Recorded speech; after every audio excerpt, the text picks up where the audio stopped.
Chers téléspectateurs de Urinews TV, bonjour et bienvenue sur votre plateforme d'information relative à l'actualité des droits de l'homme au Cameroun et de dénonciation des violations des droits humains au Cameroun et en Afrique.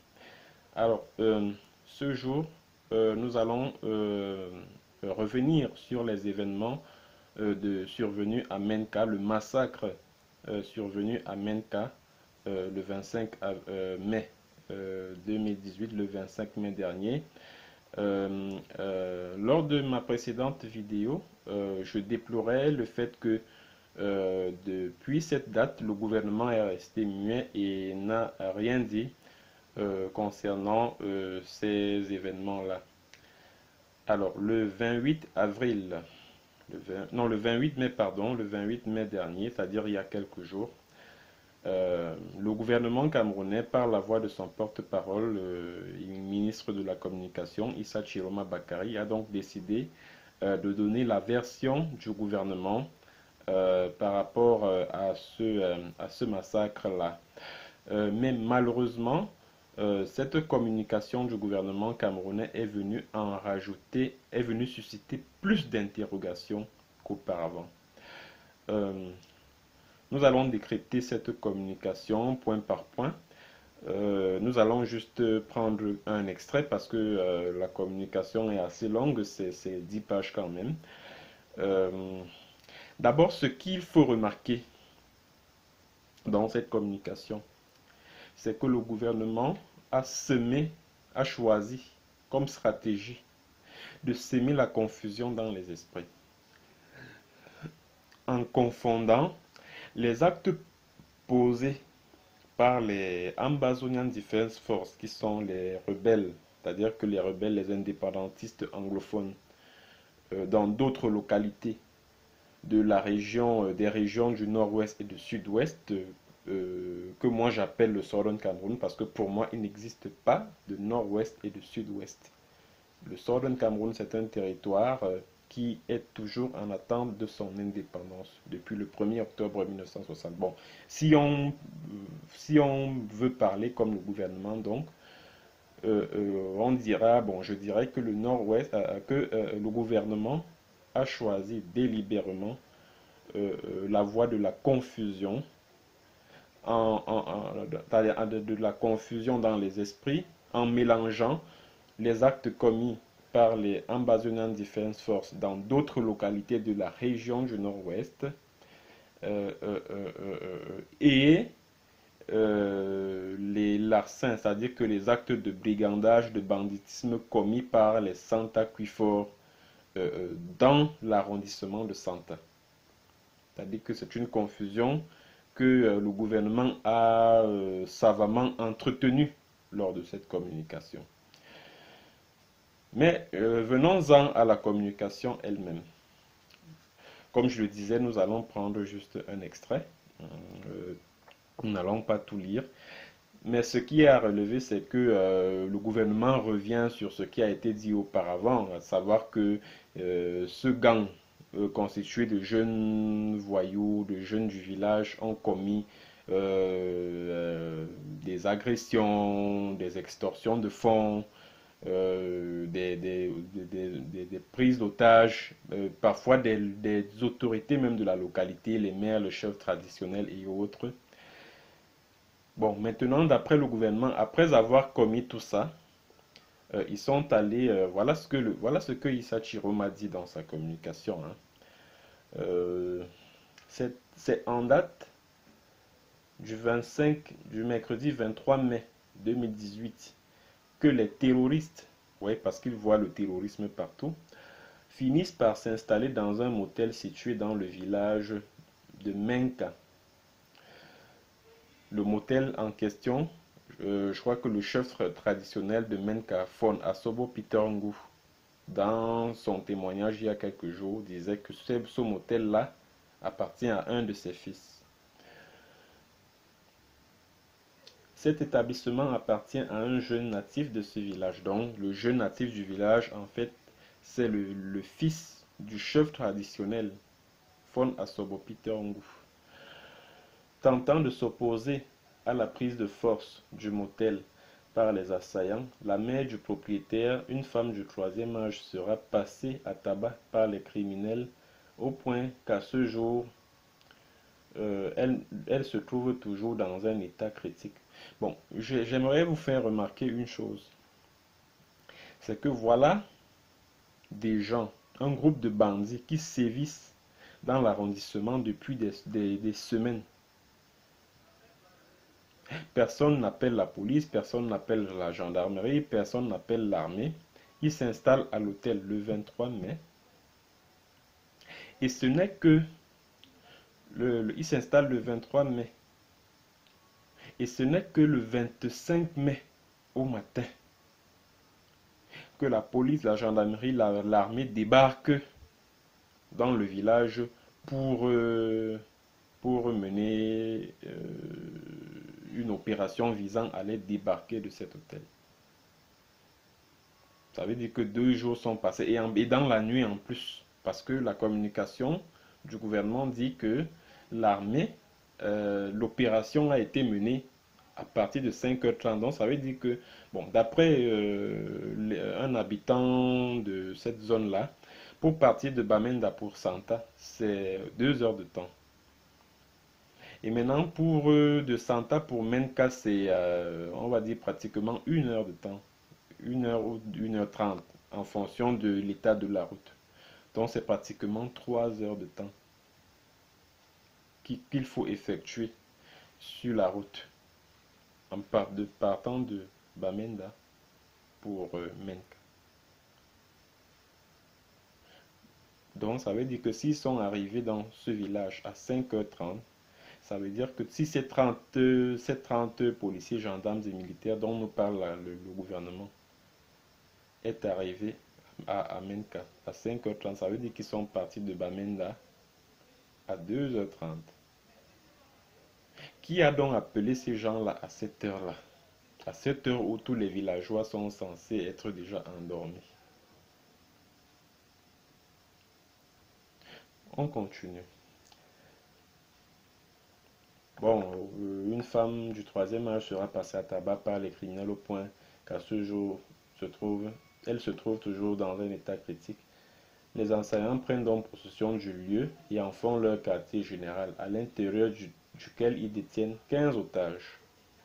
Donc à l'intérieur de l'hôtel, il y avait 15 otages. C'est-à-dire que l'hôtel a été réquisitionné, on va le dire, le 23 mai. Des gens ont été pris en otage et ce n'est que le 25, dans la nuit, que les policiers, les gendarmes et les militaires interviennent. Dans la nuit, à 5 heures du matin. Donc pendant tout ce temps, les familles ne se sont pas plaintes. La police et la gendarmerie, parce qu'il me semble que l'arrondissement de Santa a un commissariat de police et une brigade de gendarmerie. Ni l'un ni l'autre n'a été saisi par cette famille. Même la presse n'était pas au courant que des personnes ont été prises en otage. Les familles ne se sont pas plaintes pendant tout ce temps-là. C'est quand même bizarre.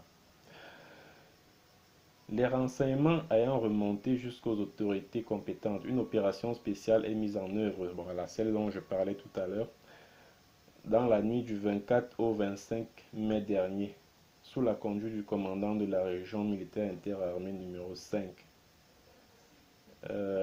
et sous la coordination du commandant de la légion de gendarmerie du Nord-Ouest, donc à Bamenda. Donc tout c'est le commandant de la région militaire interarmée numéro 5 et le commandant de la légion de gendarmerie du Nord-Ouest sont basés à Bamenda. Et je vous disais tout à l'heure que de Bamenda à Menka, c'est pratiquement 3 heures de temps. Bon, d'après un natif de la zone. La dite opération a engagé 30 éléments relevant du groupement d'intervention de la gendarmerie nationale, le GPI, de la 51e brigade d'infanterie motorisée et du groupement spécial des opérations de la sûreté nationale. Donc ce ne sont que des unités spéciales de la police, de la gendarmerie et de l'armée qui ont mené l'opération. La progression s'est faite très tôt le matin du 25 mai 2018 et la mise en place autour de l'objectif vers 15 heures. Donc ça veut dire que, comme je l'expliquais tout à l'heure, c'est dans cette nuit-là, c'est-à-dire que soit à partir de 2 ou 3 heures du matin, que le détachement a quitté Bamenda pour arriver à Menka, afin d'encercler cet hôtel. D'après le gouvernement, hein, ça c'est la version du gouvernement. Une sentinelle de la base criminelle s'étant alors aperçue de la manœuvre a ouvert le feu en donnant l'alerte. Malgré l'obstination des assaillants, nos forces sont restées téméraires. Faisant preuve de sang-froid et de professionnalisme, elles ont dans un premier temps lancé des sommations afin que les terroristes puissent se rendre et qu'ils libèrent les otages. Cette intervention a duré 2 heures. Au lieu de se rendre, les terroristes ont riposté par l'exécution de 5 otages. Ah, vraiment, c'est drôle, hein, cette façon de prendre des gens pour des canards sauvages. Le gouvernement nous fait donc croire que 15 personnes étaient en otage et qu'au moment où l'opération s'engage, 5 otages ont été exécutés. Donc il y en avait 15, 5 ont été exécutés. Et les 10 sont où? Où sont les 10 otages? On ne nous les a pas montrés. Même après la réussite de cette opération, on ne les a pas vus. On a interrogé ni les personnes, parce que généralement quand les otages sont libérés, on les voit et on les fait témoigner, et on fait témoigner les familles. Mais en l'espèce, rien. On n'a pas vu ces otages-là, ni leurs photos, ni leurs vidéos, rien. Et le gouvernement nous fait croire que des otages ont été tués. Donc, encore qu'on ne sait même pas qui dit la vérité, parce que la presse poubelle, à la solde de ce gouvernement de sanguinaire, de tyrannique, de cynique, de barbare, nous a fait croire lundi matin, dans ses unes, que 22 otages ont été libérés. Ça, c'est d'après cette presse. Maintenant, le gouvernement vient parler de 15 otages, de 15 personnes qui étaient en otage. Et parmi les 15 otages, 5 ont été exécutés par les assaillants, entre guillemets. Ça veut dire que 10 ont été libérés. Où sont les 10 otages alors? Et qui dit même finalement la vérité? La presse à la solde de ce gouvernement parle d'une vingtaine d'otages. Le gouvernement, lui, parle de 10 otages. Qui dit la vérité? Ça pue le mensonge à vue d'œil. Je précise ici que c'est l'un de ces otages tués par les assaillants dont la photo a été manipulée pour être présentée sur les réseaux sociaux comme pendu du fait des forces de défense et de sécurité. Donc on veut nous faire croire que la photo, et vous verrez cette photo dans l'article que j'ai publié sur www.urinews.com, juste au niveau de la description, là vous cliquez sur cet article, vous allez voir les photos des victimes de ce massacre-là. Et parmi ces photos, il y a une photo où on voit une jeune fille qui pend, dont le corps pend, est pendu à partir du bras, dont le bras est accroché au niveau du plafond. Et le gouvernement veut nous faire croire que non, que ce sont les otages qui ont tué cette personne et l'ont accroché au niveau du plafond. Vraiment, ça, c'est la catastrophe. Pour moi, cette communication était tellement nulle que le silence valait mieux. Vraiment, monsieur le colonel Badjek Didier et Issa Chiroma Bakari, le silence valait de l'or. Vous auriez mieux fait de vous taire que d'effectuer cette communication à la nulle. Vraiment, c'est nul. Donc, vous voulez faire croire aux Camerounais que la jeune fille dont le corps pend au niveau du plafond, là, c'est-à-dire que la main est accrochée au niveau du plafond, vous voulez nous faire croire que non, ce sont ces gens-là qui l'ont exécuté. Ils ont accroché le corps au niveau du plafond.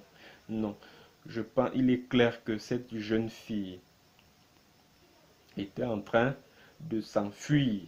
C'est-à-dire elle était en train de fuir les tirs, c'est-à-dire que les tirs des soldats. Et maintenant, en voulant s'accrocher au plafond, on lui a tiré dessus. On lui a tiré dessus. Parce que si elle était vraiment en otage, elle ne pouvait pas avoir le temps de s'enfuir. Ou alors, soit ces otages, donc, d'après le gouvernement, fuyant les tirs de l'armée, de la police, de la gendarmerie, ont laissé ces otages-là. Maintenant, les militaires sont venus effrayer cette jeune fille qui s'est enfuie et a voulu s'accrocher sur le plafond avant que les militaires ne tirent sur elle. Voilà donc l'hypothèse qui est la plus plausible. Bon, parmi les terroristes, seul l'un d'entre eux, une femme, a accepté de se rendre, ce qui lui a permis d'avoir la vie sauve. Ah, vraiment. Donc, parmi tous ces jeunes-là, il n'y a qu'une seule personne qui a accepté de se rendre. C'est une dame. Elle a accepté de se rendre à la police, à la gendarmerie, à l'armée. Comment s'appelle-t-elle? Elle s'appelle comment? Elle est l'épouse, la fille de qui? Elle fait quoi dans la vie? Hmm? Et comme elle a accepté de se rendre en tant que terroriste, donc elle tombe sous le coup de la loi du 23 décembre 2014, la loi antiterroriste au Cameroun. Où est-ce qu'elle est? Est-elle à la disposition de la justice? Où est-elle? Elle est à la prison centrale de Bamenda. Elle est où? La communication de Chiroma ne nous dit rien à propos. Les tirs croisés de nature fichante et seulement sur objectif. Les tirs croisés, c'est-à-dire que ceux qui étaient à l'intérieur de l'hôtel tiraient sur les militaires, gendarmes et policiers qui étaient dehors, et les policiers, gendarmes et militaires tiraient aussi sur ceux qui étaient à l'intérieur. De nature fichante et seulement sur objectif. Donc ça veut dire que les tirs visaient, l'armée savait déjà que non, ces gens-là c'est des terroristes. Alors c'est seulement sur eux qu'on doit tirer, pas sur personne, pas sur quelqu'un d'autre. C'est ce qu'on appelle tir sur objectif si je ne me trompe pas. Effectués par nos forces ont permis de désarticuler le dispositif ennemi et de procéder à l'investigation du bâtiment.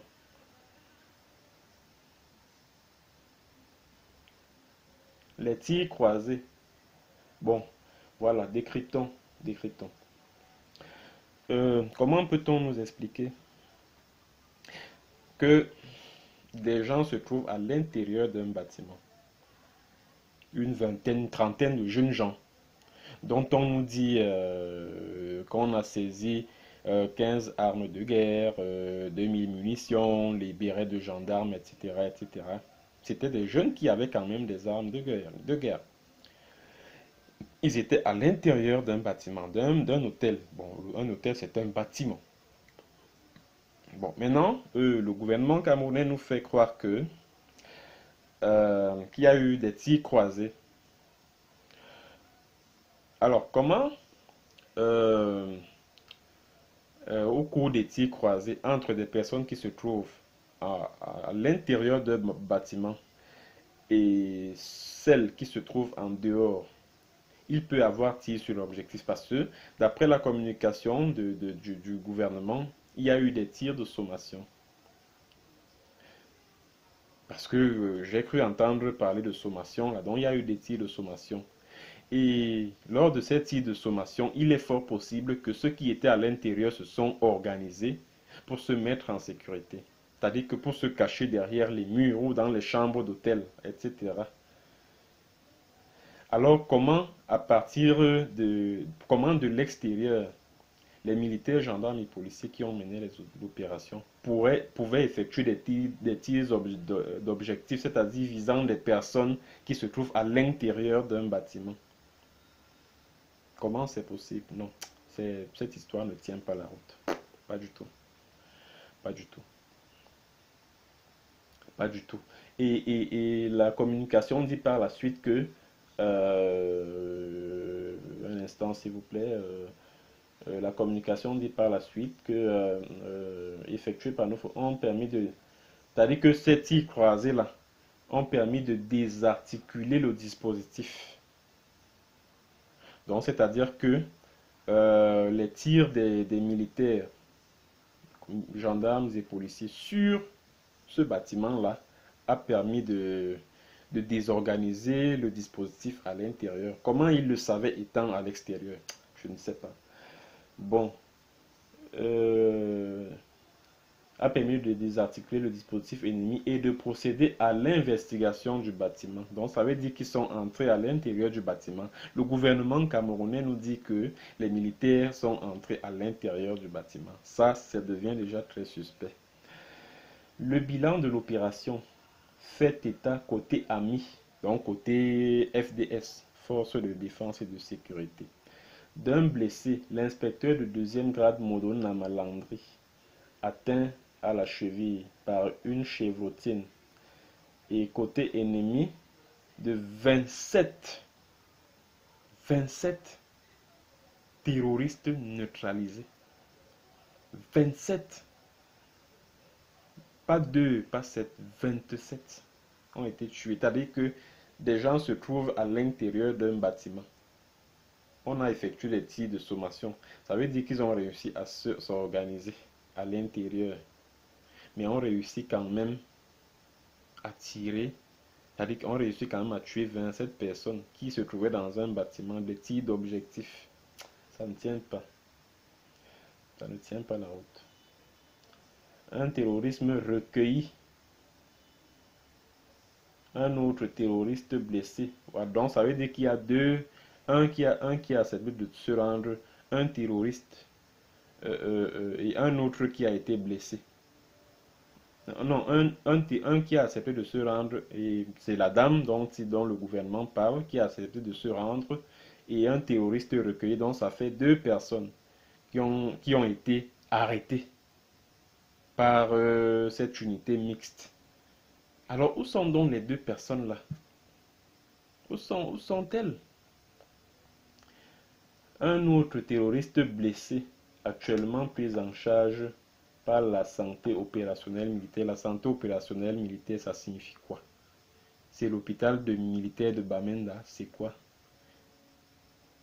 J'espère que ce n'est pas l'un des deux témoins à qui on a tiré, qu'on a blessé, entraîné à l'hôpital militaire de Bamenda avant de l'exécuter par la suite. J'espère que ce ne sont pas ces deux-là. Bon, voilà donc l'arsenal de guerre qui a été saisi.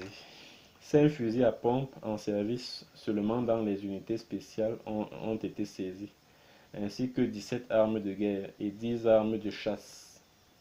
Plus de 2000 munitions, une trentaine de tenues militaires et 5 bérets qui appartenaient aux gendarmes et policiers froidement assassinés par ces mêmes terroristes à Bali, Bello et Batibo. Voilà, je vous disais tout à l'heure que le gouvernement camerounais, l'objectif de cette communication du 28 mai, là, c'était de s'aimer la confusion dans les esprits. C'est-à-dire on a confondu ces jeunes de Santa-là avec les Ambazonian Defense Force qui sévissent dans d'autres localités du nord-ouest.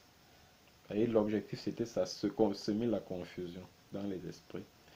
Bon, ils disent avoir saisi tout cet arsenal-là. Qu'est-ce qu'ils en ont donc fait? Est-ce que les armes de guerre et tous les machins là, ont été présentés au public? Est-ce que les Camerounais ont vu ça? Non. Les Camerounais n'ont pas vu ça. Les Camerounais n'ont pas vu ces armes de guerre. Pourtant, généralement, c'est ce qui se passe, par exemple, lors de la bataille de Dadi. Quand les militaires ont fini de mener cette opération, l'opération de bouclage et puis de neutralisation des forces ennemies, les forces de défense ont quand même saisi un matériel assez important qu'ils ont présenté à la presse. Les caméras de télévision étaient là et autres. Maintenant, où sont... Pourquoi à Menka tout cela n'a pas été fait? Et ce qui est également curieux, je vais vous faire remarquer une chose également, c'est que comment une opération pareille a pu être menée et réussie d'après l'armée, mais ni les autorités administratives, soit de la localité, soit du département, soit de la région du nord-ouest, le gouverneur du nord-ouest, le préfet de la Maison, le sous-préfet de Santa, aurait dû descendre sur le terrain, sur les lieux pour venir constater la réussite de cette opération. Tout comme le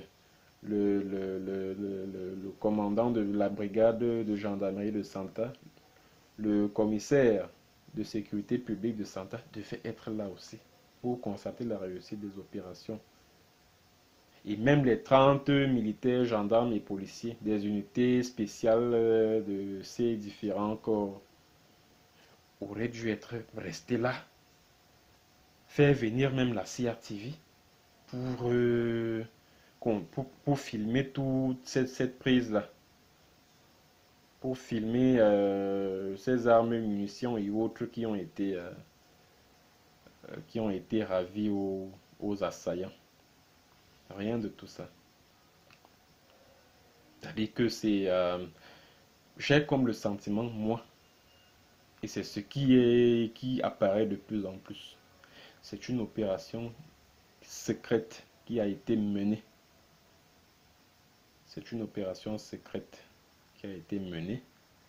Et remarquez que cette opération a été menée très tôt le matin. L'opération a été menée très tôt le matin. Ça veut dire que c'est une opération secrète qui ne nécessitait pas que les villageois, c'est-à-dire qui ne nécessitait pas la curiosité des villageois. L'opération s'est faite presque nuitamment. Aucune autorité, même le chef traditionnel de Menka, bon, je vous l'ai dit dans ma précédente vidéo, lui, il a quitté le village très tôt ce matin-là pour aller se réfugier à Yaoundé. C'est déjà très suspect.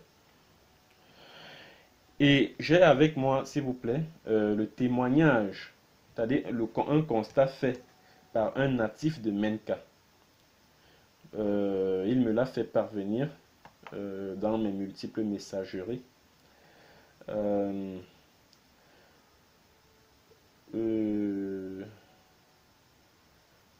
Voilà ce qu'il me dit. Hein. Voilà ce qu'il dit, cet habitant. Un instant, je vais... Voilà.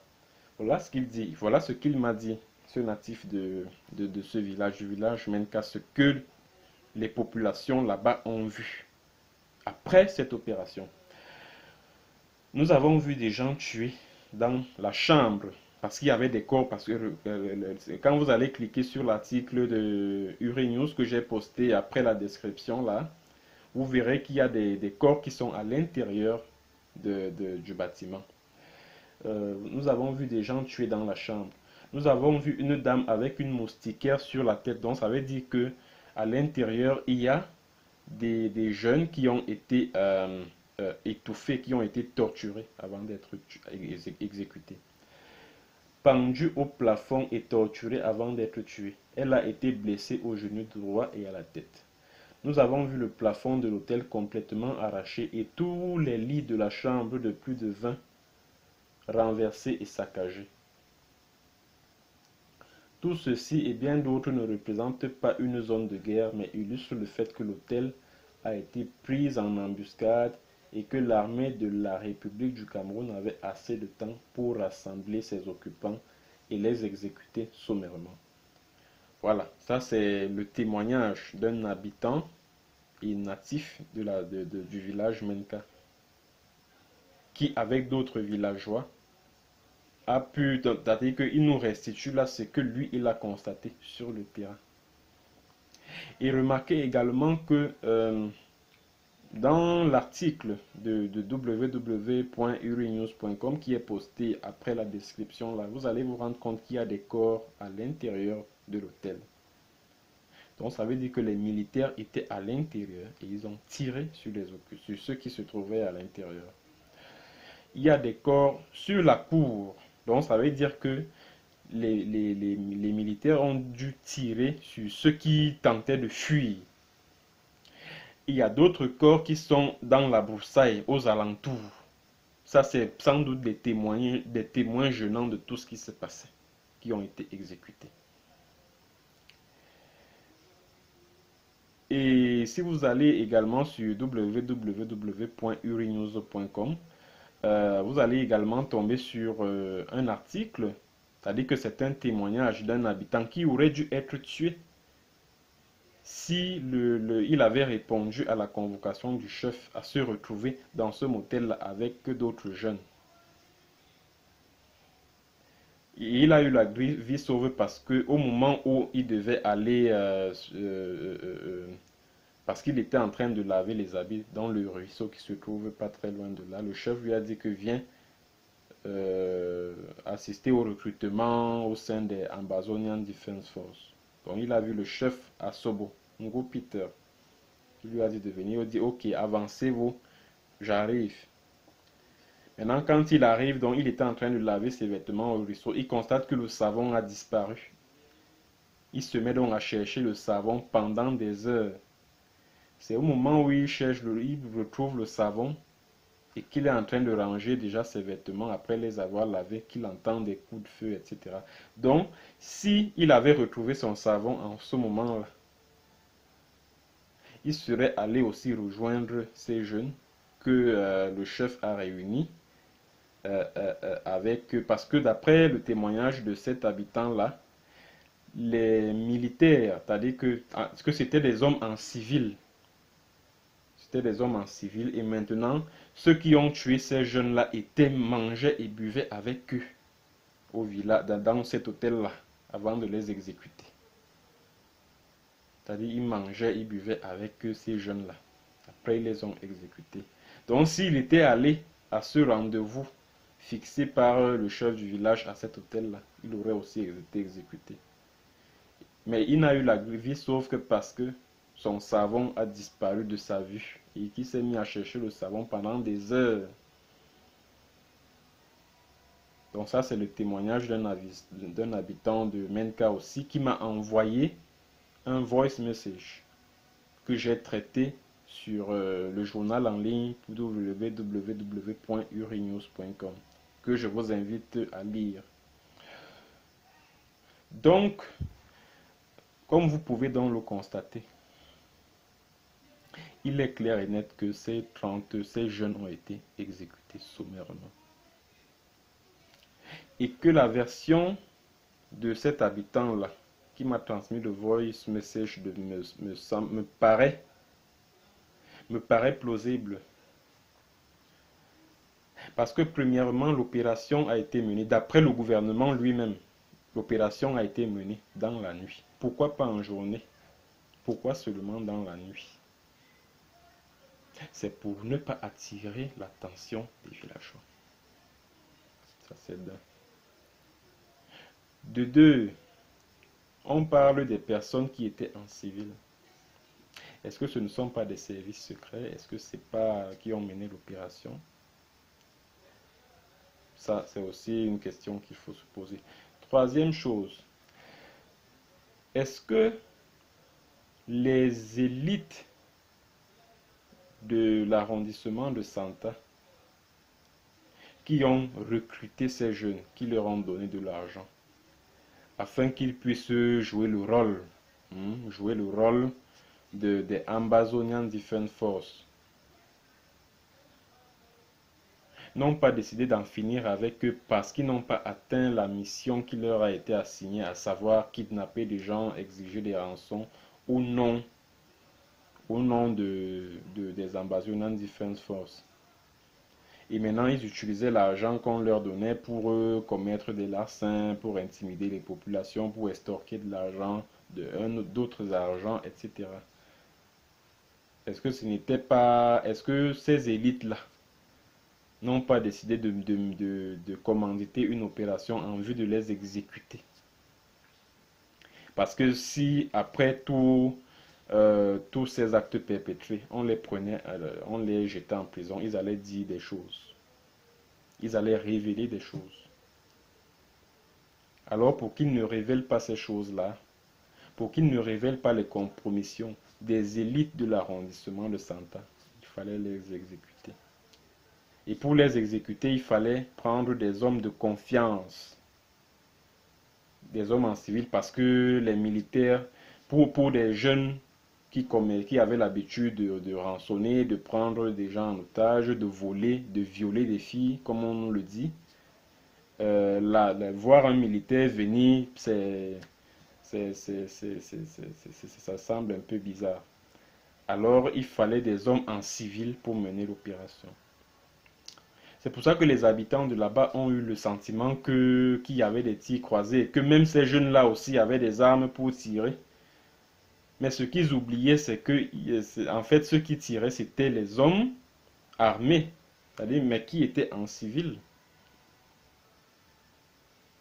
Cette hypothèse-là me semble, mais alors très possible et plausible. Ça, il ne faut pas se le cacher.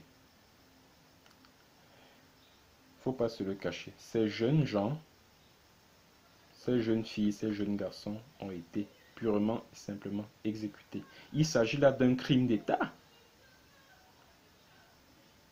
Il s'agit d'un crime d'État.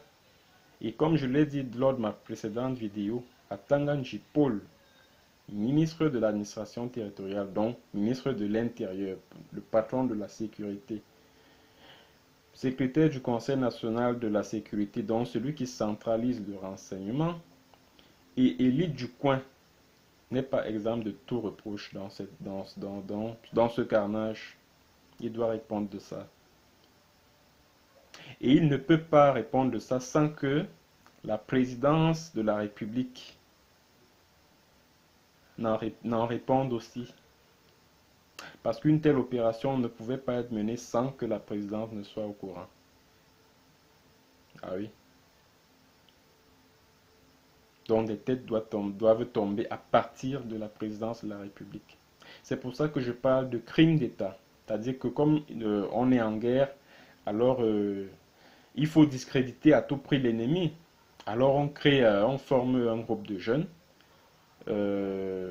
qui se font passer pour l'ennemi afin de discréditer l'ennemi.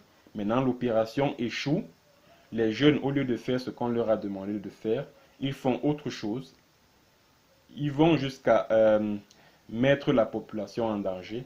Et maintenant, pour les mettre hors d'état de nuire, il ne faut pas les mettre en prison parce qu'en prison, devant les tribunaux, ils risquent de révéler certaines choses.